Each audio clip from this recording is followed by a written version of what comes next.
Film करताना कधी कधी माझा मित्र एखादा येतो आणि मला म्हणतो की मला फिल्म करायची, माझ्याकडे आता पैसे नाहीये. पर शो मला 15 रुपये मिळत होते. मग मी ते ग्रीटिंग्स पिशव्या घेऊन घरोघरी जायचो ग्रीटिंग्स विकायला. तिन्ही मुलं नापास झाली, मी एकटाच पास.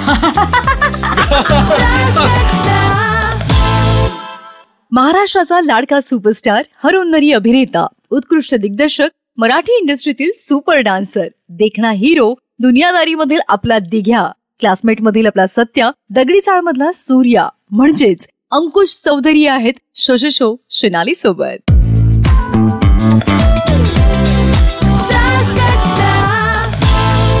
अंकुश दादा, तुमचे आई बाबा या क्षेत्रामध्ये काही त्यांचा संबंध आहे, त्यांच्याकडनं ही गोष्ट तुमच्याकडे आली का अभिनयाची?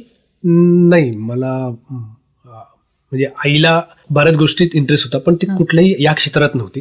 पण तिच्या वागण्या बोलण्यातून कळायचं की तीही कुठल्या तरी चाळीतल्या स्पर्धेमध्ये भाग घ्यायची, किंवा वडील मिलमध्ये होते तिकडे नाटकात काहीतरी एखाद दुसरा इन्स्पेक्टरची एंट्री वगैरे करायची वगैरे. तर त्यांचे फोटो वगैरे मी बघितले, पण आमच्या घरात कोणी नाही या क्षेत्रात. नाही, मीही अचानकच आलो, कारण 12वीची परीक्षा झाली होती. घराच्या बाहेर, चाळीच्या बाहेर मुलं उभी होते, त्यांच्यावर गप्पा मारत होतो. केदार चालत चालला होता, केदार शिंदे म्हणजे. तर तो माझ्या शाळेत होता, आम्ही एकत्र होतो एका शाळेमध्ये. तर त्यांनी मला फक्त एवढंच विचारलं, कारण त्या गॅदरिंगमध्ये आम्ही नाचायचो, तर त्यांनी मला जस्ट विचारलं की येतोस का नाचायला. मला कळलं नाही म्हणजे काय. तर मला की महाराष्ट्राचे लोकधार आहे, त्याचं शिबिर सुरू होतंय, तर त्याच्यात तू भाग घेशील का? लोकधारचे शो असतील तर कर तू. म्हणलं काहीतरी वेगळं आहे, काय तर नाचायलाच मिळतं, मला नाचायला आवडत होतं. तर मी गेलो आणि तिथून हे सुरू झालं. तर ते केदार भेटला, भरत भेटला, अरुण कदम भेटला, संतोष पवार भेटला, राजू शिंदे भेटला, असे माणसं, राजू राणे, संजू राणे भेटत गेले. आणि त्यांना कुठेतरी वाटलं की एकांकिका करूया. मग ते करता करता मग नाटक म्हटलं, तर सिरियल म्हटलं, तर पिक्चर, असं ते एकामागोम होत गेलं. ठरून काय झालं नाही. क्या बात आहे. आई बाबा काय करायचंय? आई नर्स होती बॉम्बे पोर्टर्समध्ये, आणि वडील मिलमध्ये कामाला होते, न्यू सिटी मिल भायखळामध्ये. तो काळ असा होता, जेव्हा 91ची गोष्ट करतो, ज्यांना त्या वयात असेल त्यांना माहिती असेल की या क्षेत्राशी शक्यतो लांब राहण्यासाठीच सांगितलं जायचं. ऑल द बेस्ट नाटक चालल्यानंतर, म्हणजे 5-6 वर्षानंतर त्यांचा विश्वास बसला की बाबा या क्षेत्रात हा काहीतरी करू शकेल. पण तोपर्यंत त्यांचा कोणाचाच विश्वास होता, घरातला कोणाचाच नाही. हा वाया गेला हेच घरच्यांना वाटत. एक तर तो काळ लालबाग परळ मधला एरिया, अर्ध्या वेळ तर मारामारीच होत राहायचे तिथे. मिल बंद पडायला लागल्या होत्या, तो एक काळ होता. त्यामुळे जास्तीत जास्त काय तर वडापावची गाडी टाका, किंवा दूध आणायला जा, किंवा पेपर टाका, या गोष्टी आम्ही करत होतो. त्यानंतर काही 5-6 वर्षांतर जी कलाकार मंडळी आली त्यांनी आम्हाला बोलून दाखवलं की तुमच्यामुळे आमच्या फॅमिलीला कॉन्फिडन्स आला, म्हणून आम्हाला या क्षेत्रात येता आलं. हा एक फरक पडला. बरं, आता जसं आपण म्हणालात की बाबा हे मिलमध्ये काम करायचे, आणि जेव्हा मिल बंद पडल्या तर तो काळ कसा होता? तुमचे प्रयोग चालूच होते तेव्हा? मला असं होतं की मी महाराष्ट्राचे लोकधारा वगैरे जास्त करत होतो. त्यावेळेला पर शो मला 15 रुपये मिळत होते. तर ते 15 रुपये म्हणजे खूप होते, आणि महिन्याला 15 शो व्हायचे. मग ते पैसे घेऊन घरी दिले की घरचे पण खुश व्हायचे. तेव्हा ग्रीटिंग्स विकले जायचे. मग मी ते ग्रीटिंग्स पिशव्या घेऊन घरोघरी जायचो ग्रीटिंग्स विकायला. किंवा त्यावेळेला ते ग्रीटिंग उघडले की आवाज येते ना, टिंग टिंग टोईंग टिंग, किंवा छोटे गिफ्ट असायचे, त्याला पण म्युझिक वगैरे असायचं. किंवा फ्रीजला लावायला चिकटवायला ज्या गोष्टी असायच्या त्या असायच्या, मिनिएचर्स छोटे. तर ते मी घेऊन फिरायचो त्यावेळेला. तेव्हा कळत नव्हतं की ह्याला स्ट्रगल म्हणतात, किंवा ह्याला हे खूप कष्ट करायचं. ते त्या सगळ्या गोष्टी आम्ही आनंदाने घेत होतो. बाबा हे काहीतरी वेगळं करतो, काहीतरी पैसे मिळतात आणि मी घरी देऊ शकतो. मिलचा प्रॉब्लेम होता, पण एका बाजूला आईचं बॉम्बे पोर्टर्समध्ये कामाला नर्स होती, त्यामुळे परिस्थिती वाईट नव्हती. पण आजूबाजूला खूप वाईट परिस्थिती हे कळत होतं. त्या खूप मुलं वेगळ्या मार्गाला लागली, खूप जणांचं खूप गोष्टी होऊ शकल्या नाही, हे माझ्या डोळ्यासमोर दिसत होतं. पण आज त्याच साईतल्या सगळ्यांना खूप आनंद होतो, अभिमान वाटतो, प्रेमाने गालावरनं हात फिरवतात, डोक्यावरनं हात फिरवतात आणि खुश आहेत. ते म्हणतात की तू बरा सटकलास रे यातून, तू बरा, तुला जागा मिळाली, खूप चांगलं झालं. अंकुश दादा, मला असं वाटतं की केदार सर आयुष्यात आले, त्यामुळे आयुष्यात टर्निंग पॉइंट गाठू शकले, है ना? खरंय. तो दरवेळेला जे गॅदरिंग मध्ये परफॉर्म करायचा त्याला नेहमी नंबर 1 असायचं, आणि आम्ही नेहमी 2रा 3रा वगैरे यायचो, आणि असं सतत वाटत अरे आपण कधी नंबर 1. तर ती कॉम्पिटिशन त्याला माहिती होती, तेव्हापासूनची आमची मैत्री आहे. पण 9वीला शेवटचं वर्ष होतं, ज्या वर्षी आम्हाला परफॉर्म करायचं होतं, तर आम्ही फुल तयारी केली आणि चिंगीचं लग्न नावाचं एक नाटक केलं, आणि केदारच्या ग्रुपने वेगळा परफॉर्म काहीतरी केला, आणि त्याच्यात मी चिंगीची आई झालो होतो. ओके. साडी बिडी नुसून. पण ही कॉम्पिटिशन होती, तर एक दुश्मन असल्यासारखं ते असं होतं ना की बाबा अच्छा तू शेवटच्या वर्षी तू जिंकलास, तुझी टीम जिंकली वगैरे, ते होतच. पण त्याचा परिणाम असा झाला की त्याला माहिती होतं की मी दरवर्षी गॅदरिंग मध्ये नाचतो. त्याच्या ग्रुपमध्ये घेतलं महाराष्ट्राच्या लोकधारामध्ये. वाव. पहिलं मी व्यावसायिक नाटक केलं ऑल द बेस्ट. पहिलाच ते वर्षी 365 दिवसात 455 प्रयोग झाले होते. सो एक वेगळाच हे होतं. मोहन वाघांनी ते प्रोड्यूस केलं होतं, त्यांनी आम्हाला हा चान्स दिला होता. देवेंद्र पेमने लिहिलं होतं, डिरेक्ट केलं होतं. आता पुन्हा आलंय ते. पुन्हा आलंय. आणि महेश मांजरेकर आणि चंद्रकांत कुलकर्णी यांनी ते सजेस्ट केलं होतं मोहन वाघांना की हे नाटक करा म्हणून. ते 2 वर्ष गेल्यानंतर मी नाटक सोडलं. मग त्याच्यानंतर मग मी बघत होतो की जर मला चित्रपटात जायचं असेल तर मला तयारी करायला लागेल की बाबा मी कसं स्टँडर्ड होईल. तर मी असं ऐकून होतो की हिंदीवाले लोक फाईट ऍक्शन शिकण्यासाठी जातात किंवा हॉर्स रायडिंग शिकण्यासाठी फिल्म सिटीला जागा आहे किंवा स्विमिंग शिकण्यासाठी जातात, कारण ह्या गोष्टी लागतात. कार ड्रायव्हिंग प्रॉपर आलं पाहिजे, तुम्हाला डान्स चांगला जमला पाहिजे. तर ते एक अख्खं वर्ष मी खास मालाडला परेलवरनं जायचो शिकण्यासाठी ऍक्शन. तर मी त्या दरम्यान ऍक्शन शिकलो, ड्रायव्हिंग शिकलो, स्विमिंग शिकलो, हॉर्स रायडिंग शिकलो. सो हिरो होण्यासाठी मी सगळे प्रयत्न करतो. पहिला चित्रपट मिळाला, त्याचं नाव होतं सुनाई घरा, ज्यात त्याच्यामध्ये या सगळ्या गोष्टीचा काहीच वापर झाला नाही, तो भाग वेगळा. पण त्याच्यामध्ये अशोक सराफ सर, लक्ष्मीकांत बेर्डे सर, नंतर अलका कुबल ताई आणि विजय चव्हाण सर असे एकत्र होते. तर पहिल्याच फिल्मला एवढे मातब्बर लोक मला मिळाले होते, त्यामुळे मजा होती. त्या फिल्मला 300 रुपये पर डे असं ते शूटिंग होतं आणि मी 11 दिवस काम केलं होतं. तर ते जरा जास्त पैसे आल्याचा आनंद वेगळा. त्या फिल्ममध्ये मला हिरोईन होती, त्या फिल्ममध्ये मला गाणं होतं पावसातलं, त्यामुळे मी एकदम खुश होतो की बाबा मला काहीतरी एक चान्स मिळाला. तर गंमत सांगायची काय तर हॉर्स रायडिंग हा प्रकार मी तेव्हा शिकलेलो, त्याचा उपयोग जवळजवळ 2022 मध्ये जेव्हा केदारची फिल्म केली आता महाराष्ट्र शाहीर, त्याच्यामध्ये हॉर्स रायडिंगचा एक शॉट आहे, ते तिकडे उपयोगी पडलं. क्या बात आहे. म्हणजे इतक्या वर्षांत केलं तर ते तिकडे उपयोगी पडलं. मी 4 दिवस प्रॅक्टिससाठी गेलो होतो पाचगणीला. तर पहिल्या अर्ध्या पाऊण तासात मला कळलं की अच्छा मी आता कंट्रोलमध्ये करू शकतो. त्याचं कारण ते आहे की त्यावेळेला मी शिकलो होतो. वा, बरं. आता मला सांग की 15 रुपये ते 300 रुपये पर डे चा जो प्रवास होता तो आता मला समजलेला आहे. पण मग त्या मानधनातनं काय केलं? ते 15 रुपये तर तू कधी स्वतःसाठी ठेवले नाहीत, ते आईला देऊन टाकायचं. त्यात कधी 1 रुपया काढून ठेवला होता? आईच काढून द्यायची उलट.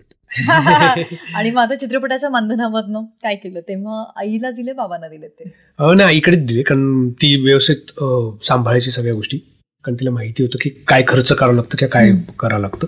मला असं वाटतं की ते पैसे दिल्याचाच आनंद होता. आणि ते पैसे हा आजही माझ्यासाठी क्रायटेरिया नाहीये.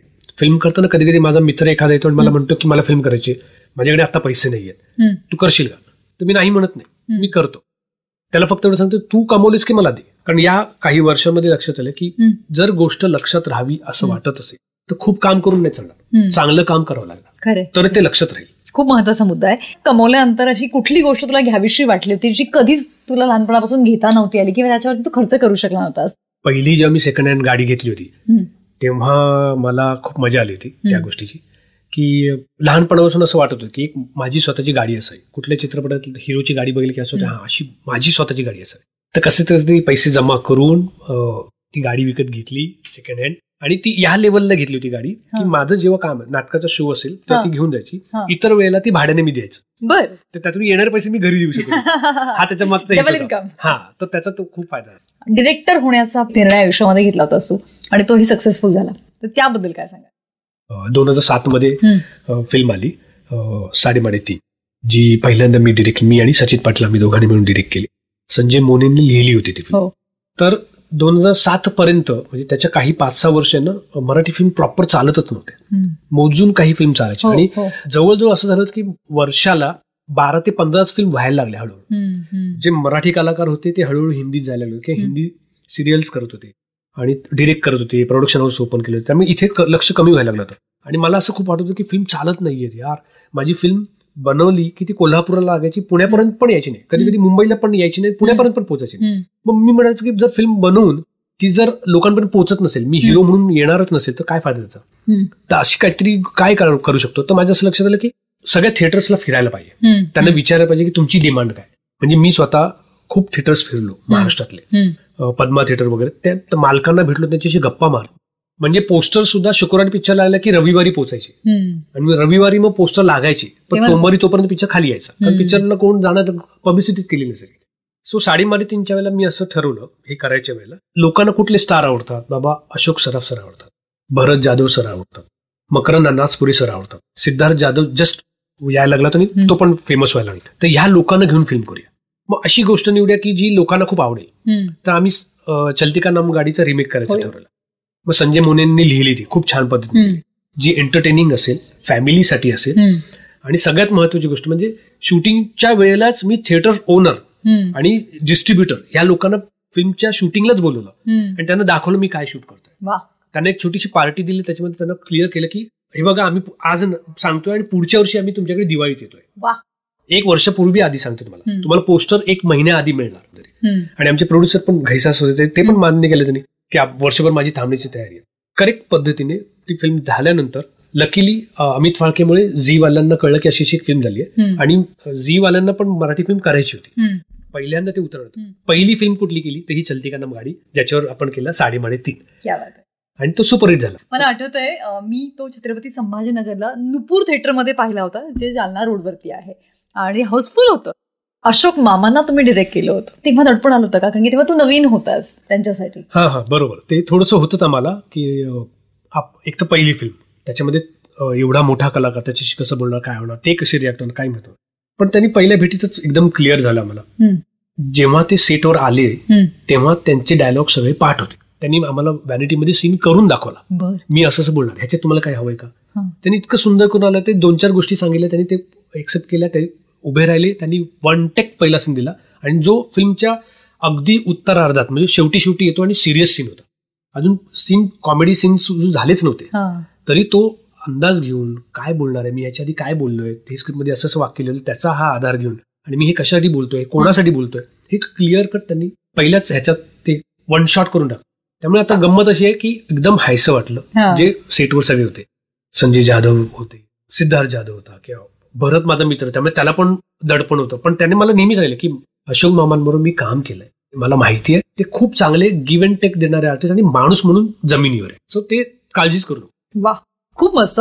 आयुष्यात कधीतरी असं होतं की एखादी फेज येते जिथे आपल्याला रिजेक्शनलाही सामोरं जावं लागतं. तर असं कुठलं रिजेक्शन आठवतंय आणि त्याला तू मग खूप सिरियसली घेतलं आणि तू प्रूव्ह केलं स्वतःला? त्रास झाला होता त्या रिजेक्शनचा खूप, आणि मग त्यातनं पुन्हा ओव्हरकम केलं? नाही, मला असं रिजेक्शनवाला आठवत नाही काही. आपण प्रामाणिकपणे केल्यानंतर जर त्याने रिजेक्ट केलं असेल तर याचा अर्थ की मी तिथे सूट होत नाही, असं मी अर्थ घेत राहिलो. बरं, ओके. बऱ्याच वेळेला असं झालं, जेव्हा उदाहरण सुरू केलं आणि त्याचा परिणाम असा झाला की दुनियादारी आली. रिजेक्शन कडे न बघता माझा असा नेहमी विचार होतो की पॉझिटिव्हली मला काय चेंज करायला पाहिजे. बरं, आता कुठला असा हिंदी चित्रपट आहे जो पाहिल्यानंतर तू प्रचंड प्रभावित झाला आणि तुला असं वाटलं की मस्त अशा पद्धतीचं काम आपलं जर आलं तर आवडेल करायला? 12th फेल इन्स्पायर करणारी फिल्म आहे ती, आपल्याला असं परत उभं करते. येस, त्याने केलं, मी पण करू शकतो. That is very important. Lovely. काय होतं सिनॅरिओ तुझ्या 10वी-12वीच्या वेळेस? कसं वातावरण होतं घरामध्ये? किती तास अभ्यास करायचा? वर्षभर की परीक्षेच्या आधी 2 तास? हुशार नव्हतो एकतर, त्यामुळे घरी घाबरलेलेच असायचे. त्यात 10वीला तर मी ते गोट्या खेळत बसलेलं असायचं. सिनियर मुलं आहेत ती मला 10वीला उचलून चालत शाळेपर्यंत पोहोचवायची, संपले थांबायची, हा बाहेर नाही येणार, हा पेपर देऊनच येईल ना तरच, नाही हा पळून यायचं बाहेर, म्हणून बाहेर थांबायची, त्यात मला घेऊन यायची, आई कामाला द्यायची सकाळपासून. त्यामुळे ती मित्रमंडळी जे होते 2-2, 3-3 वर्षांनी होते तेच मला घेऊन जायचे. गंमत बघ, 12वीची गंमत अशी, मला माझा अभ्यासात हुशार नसल्यामुळे मला जबरदस्ती 2 वर्षासाठी बाजूलाच म्हणजे काळा चुकीला भावाकडे ठेवलं होतं आणि तो हुशार होता म्हणून त्याने कंपल्सरी ठेवलं. 2 वर्षांनी मोठा होता, तो मला शिकवायचा वगैरे वगैरे सगळं. तर माझ्यावर अभ्यासाला अजून 3 मित्र मंडळी होते. एकाचं नाव मंगेश होतं, एकाचं नाव संजय होतं, अभय म्हणून एक जण होतं. असे 3-4 जण होते. ते अभ्यास करायचे, ते पण खूप हुशार होते. आणि मी पुस्तकांमध्ये, अभ्यासाच्या पुस्तकामध्ये क्रिकेटची पुस्तकं टाकायचो आणि ते बघत बसायचं. येलो असायचे ना पूर्वी, की बॉल असं धरायचा, त्याची वीण अशी असली पाहिजे, तर इनसाइड येतो, मग बाहेर जातो. हे वाचत बसलं, मला क्रिकेट आवडत असेल.